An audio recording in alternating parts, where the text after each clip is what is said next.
Right, this is my method of making biltong. You can make your own biltong at a fraction of the price that it costs in supermarkets, because it is really expensive stuff. And I'm going to show you today is my method. It's not rocket science. There are other methods of making biltong, but this is just the method that I use. Obviously, you're going to need some beef steaks, some coarse sea salt, a mix of ground black pepper and ground coriander. That's just half and half. That's the mixture that I use. And some cider vinegar.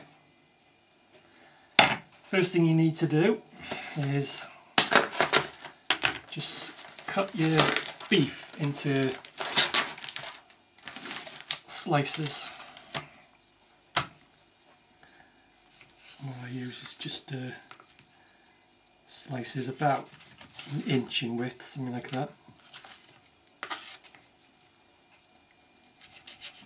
Don't have to be exact.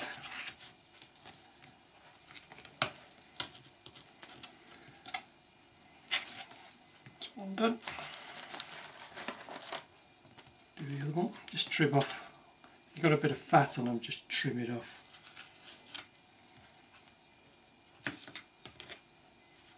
A bit on there as well.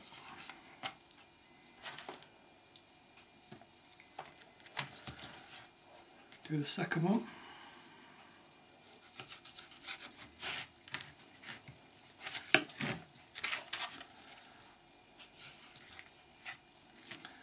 Just cut this one in half, I think.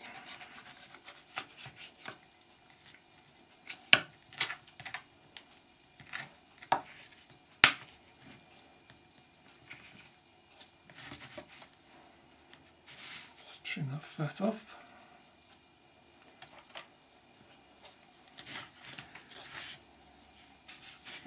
And that's it. Next thing you need to do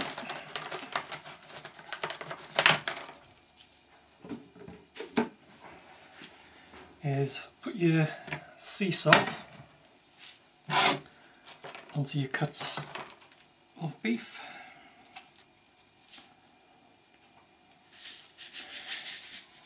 Put that there. Both sides.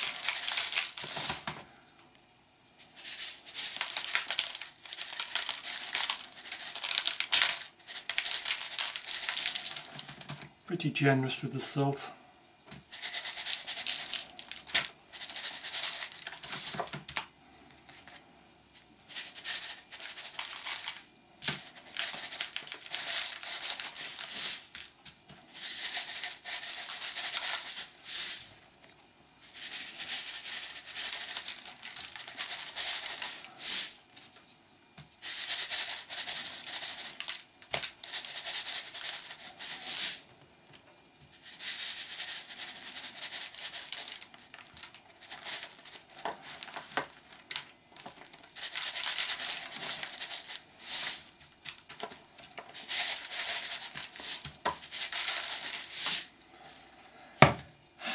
Right, once you've done that, is just pop it in the fridge for an hour. The longer you leave it, the saltier you get. I find an hour is perfect. So I'll just pop that in the fridge now.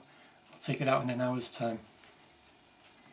Right, the beef has now been stood in the fridge for about an hour. What you need to do now is scrape off the salt. Don't wash it off, just scrape as much as you can off with the back of a knife. That's what I use.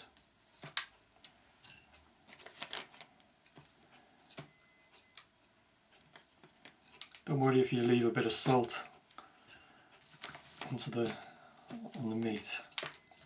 Just scrape off as much as you can.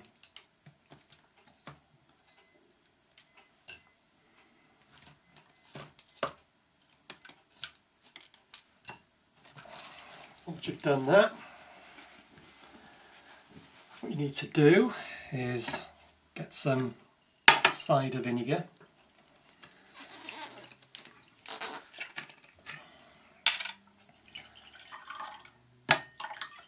glass and brush the cider vinegar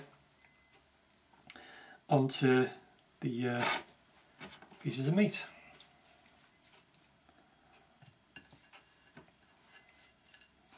Both sides and down the edges as well.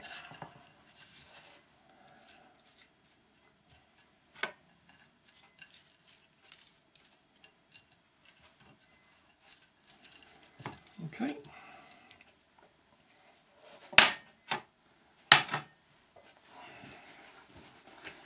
And once you've done that,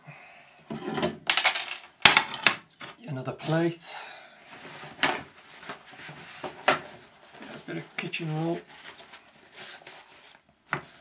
and what you're going to do now is get the coriander, ground coriander and ground black pepper, and coat the meat generously.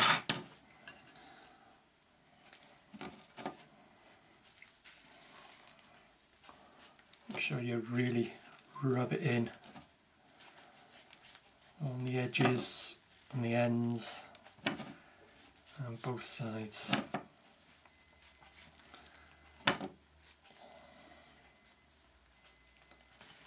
And just keep going until you've got all your meat covered with the coriander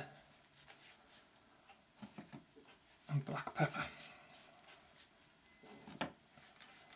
Make sure every bit of the meat's covered.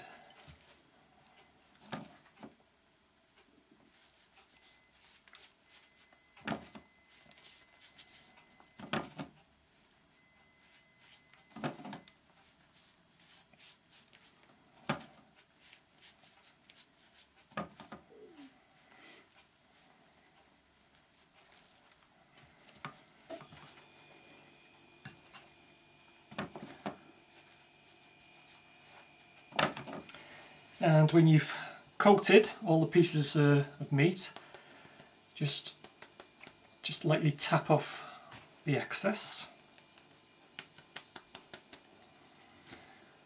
Place on another plate.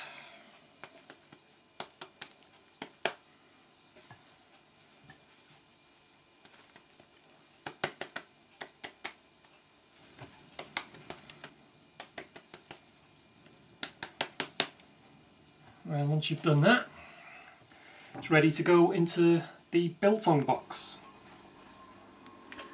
And there you can see the biltong is now in my homemade biltong box. Now you can buy these ready-made, but it's much cheaper to just knock one up yourself. I made this out of just some pieces of plywood that are knocking about in the shed. And for the size of these biltong that I've cut here, these will cure out in about 2 to 3 days. Don't take long at all. Beautiful with a few cans of lager.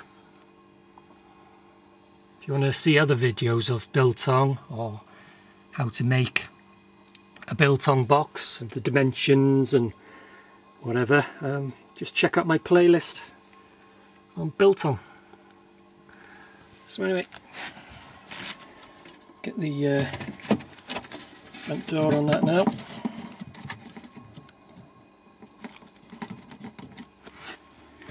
And there it is. About 2 to 3 days and I'll be eating that. Beautiful. Now then, just a quick mention, biltong is very similar to beef jerky, but it's not as tough. Beef jerky sometimes can be very hard to eat, but biltong is much softer. So anyway, as I say, 2 to 3 days, I'll be enjoying that.